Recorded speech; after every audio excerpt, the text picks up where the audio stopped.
अभी आप सुन रहे हैं सुमन मलंगिया एंटरटेनमेंट को।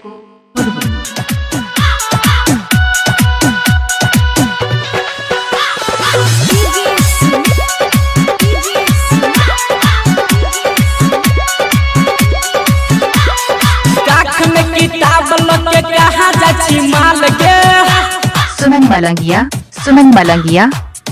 काख में किताब लगे कहाँ जाची माल गे मनीषवा छोरा उदिका छोरा चुम्मा ललो भेलो आई बाबा लगे टिकसवा छोरा चुम्मा ललो भेलो आई बाबा लगे काख में किताब लगे कहाँ जाची माल गे रजवा छोरा चुम्मा ललो भेलो आई बाबा लगे अजया छोरा चुम्मा ललो भेलो आई बाबा लगे। डीजे सुमन मलंगिया छोड़ा। क्या नाम है आपका? सुमन मलंगिया, सुमन मलंगिया। कहाँ घर है? खाए अजीपुर गांव मलंगिया मधुबनी।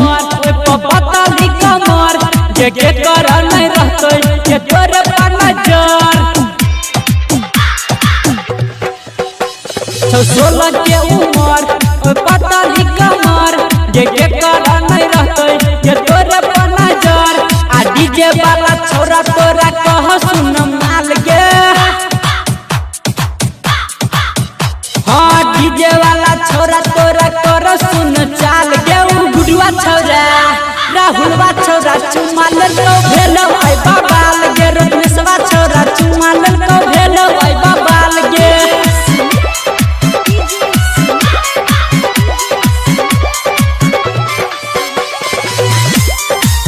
सुमन मलंगिया, सुमन मलंगिया।